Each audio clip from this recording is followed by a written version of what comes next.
For as long as I could remember, I sought out happiness and joy and peace from external sources. Looking back to the beginning of the most recent journey, which, the easiest way to describe it is the destruction of my old self, the inauthentic version of myself. Started off with a separation from my ex-spouse, leading to a divorce. And at the time, she had possession of my dog, and I went about six or so months without seeing my dog. And I remember going to therapy and thinking and telling everybody, I'll be okay. Once I get the dog, everything will be okay. I just need to get the dog. And then I got the dog and everything was not okay.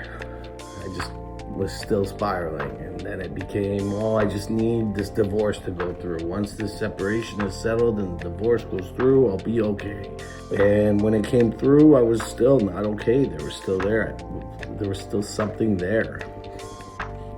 I still found myself relying on the use of substances to hide something, to run away from something. And then it became, I don't want to be a lawyer anymore. And then I had all these troubles with my law practice that came about. And I started telling myself, and I still tell myself to this day, that once those troubles are done with, once this is behind me, that I'll be okay. That's not true either. I had to lose everything. I had to have no other options available to me. I had nothing. I was living in my car. I was homeless for a little while, just me and my dog driving around Canada. It was one of the most happiest times of my life. It's when you become okay with yourself, when you become at peace with yourself, when you forgive yourself, that's what gave me the strength to throw away that crutch that I had with substance abuse. And it still trickles back in every now and again. It'll come back again. Like I said, I'll still think, I go through bad, dark times. But once this career path opens up for me, maybe if I go viral, I'll be happy then. But I can't fall back into that pattern of thinking. I have to come to the realization, and I think a lot of us do, that at any moment we start thinking that something outside of us needs to happen in order for us to feel at peace, to feel joy, to feel happy.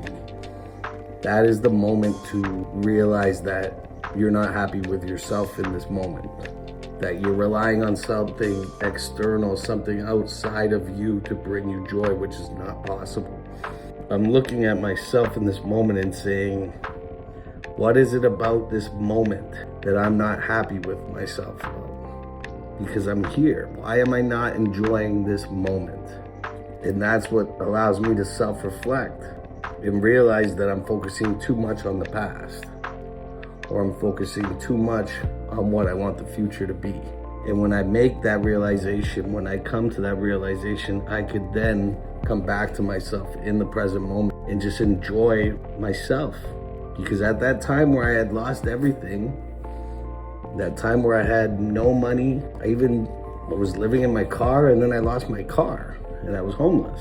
But I was still happy with who I was. I was happy with who I am. I didn't need anybody else around me to have a good time.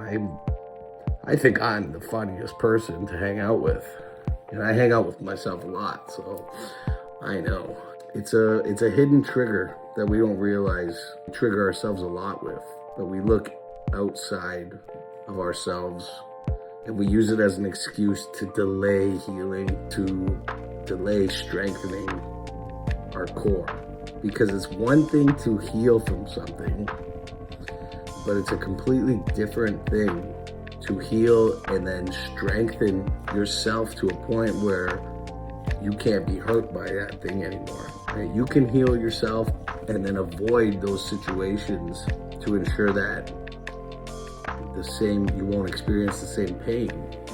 Or you can heal and strengthen those wounds, strengthen yourself so that you can put yourself in any scenario and it won't inflict the pain that it once did. It won't have the effect, the negative effect that it once did.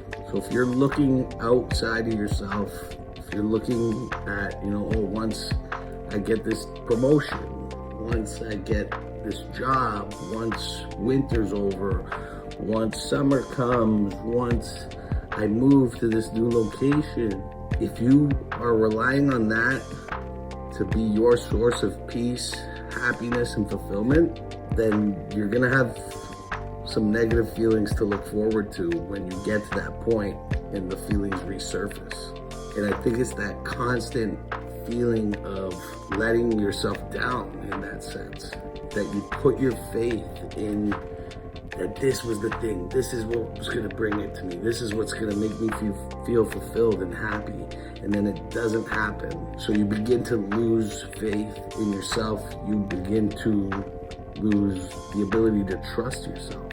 So pay attention to yourself right now and ask, if you're not feeling happy, if you're not feeling at peace, if you're not feeling fulfilled, ask yourself honestly if you're waiting for something outside of you to happen, if you're using that as the excuse or as the heroic act that needs to happen to bring you those positive feelings. And then understand, or even look back to the past and think about how many other times you might have said that about something else. It's time to do something different. It's time to stop looking outside of us.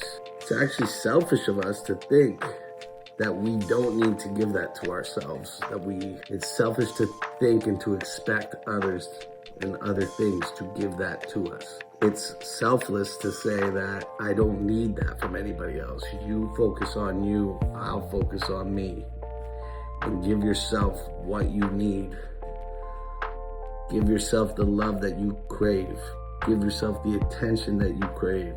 Give yourself the praise. And bring joy to your life in this moment. Because they say no one's coming to save you, but that's not necessarily true. It's not that no one's coming. People will come to try and save you. It's just that no one can save you but you.